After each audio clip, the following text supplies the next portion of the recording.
Strong people don't typically have easy paths. My stepfather shared this quote with me long ago. That night changed the course of my life. I was younger, not quite a kid, but certainly not yet a man.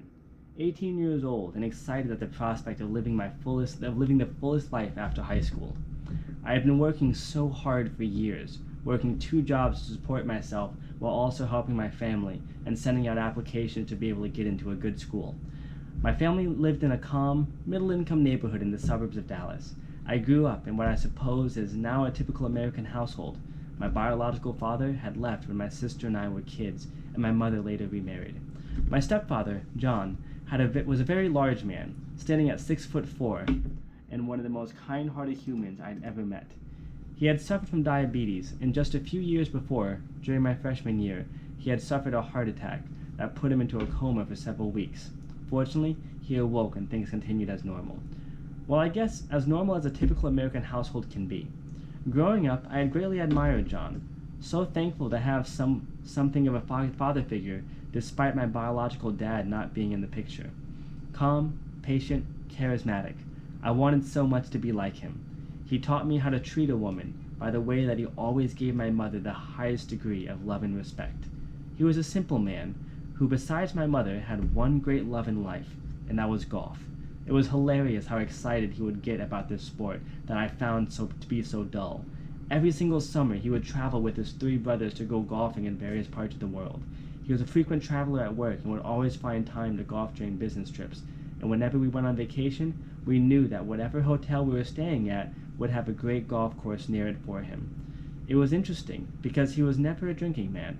I can count on both my hands the number of times I actually remember seeing him with a beer in his hand. And if he ever did drink, it was because he and my mother shared a glass of wine or something during a celebratory dinner. He wasn't exactly the epitome of health, yet his example taught myself and my sister a lot about how to take care of our bodies. Earlier that year, the doctors had told him that he would soon not be able to use his legs, and he'd have to be put into a wheelchair.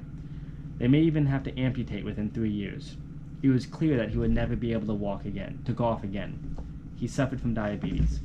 About a year before that, he had been laid off from his job. Ironically, the same time that he was first having issues with mobility and wasn't able to travel like he used to. #capitalism, I guess. At the time, like many other modern teenagers, I was suffering from depression and anxiety. On top of that, I struggled with severe overwhelm and burnout trying to work full-time while attending high school and taking high-level classes. Unfortunately, I wasn't able to handle the stress and pain and heartbreak of teenage life anymore, and I decided that life was not worth living.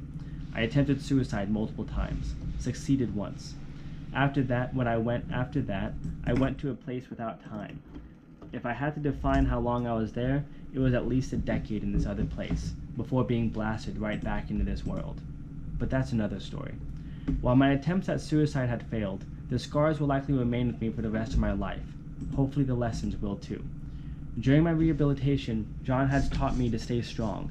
He had helped me to remember the value of life and the power that can come from persisting towards a meaningful goal. It was because of his inspiration that I turned my life around, took school seriously, and went from being a fuck-up student to crushing 6 AP classes my senior year and earning an internship at NASA the summer of my junior year. And then, here I was at the end of September, sleeping less than 4 hours a night, chasing after business endeavors, and feeling all around lost in life. My family had been struggling since John was laid off. My mother and I's income wasn't nearly enough to support us, and it was clear that some big changes were going to have to occur. I hadn't had a day off in over 6 months and hadn't slept more than 5 hours in the same amount of time. There was one fateful night in September that I actually had an evening off and didn't have to work until the next evening. At this point, I wasn't at all like most teenagers. My sexual fantasies consisted of going to bed early and sleeping in. At the time, I'd been thinking nonstop about my future. I even wrote a 60-year business plan on how I'd achieve my recently discovered purpose in life. My engineer friends from NASA helped me put together the details. I had been meaning to share it with John for a while, but didn't have time.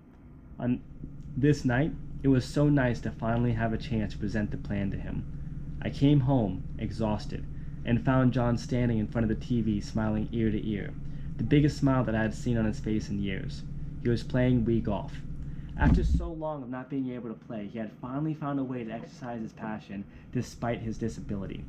I played with him for about an hour, and then after dinner sat with him privately and showed him my plan. I felt so small describing such an ambitious strategy of how to pick our family up out of poverty while also making a positive difference in the world. Once I was done presenting my plan to him, he didn't say anything.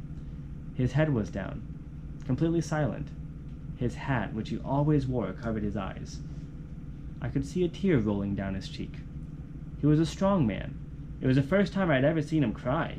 Even after the death of his mother, I had never seen him cry. He expressed to me that he's so proud of how I'm thinking of the future, and then gave me encouragement to pursue my ambitions no matter what. He reminded me that life can be unpredictable and that things can change, and painful situations inevitably occur. Yet strong people don't typically have easy paths. He opened up about his depression and apologized for failing as the man in the house over the last few years, realizing that it was because of his dissent that I was working myself to death. We shared a big hug, a rare behavior for our relationship, and I then went upstairs to go to bed while he continued to play the Wii. Walking up the stairs to go to my bedroom, I looked at him with adoration, seeing the absolute joy in his face. My mother noticed me and looked at me with a loving gaze.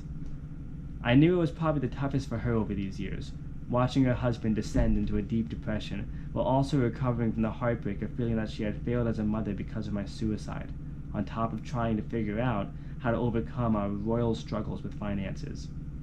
We were in a bad situation, yet in this moment, things felt so good. I remembered how we had successfully made it through financial struggles in the past. In many ways, things were better. In the old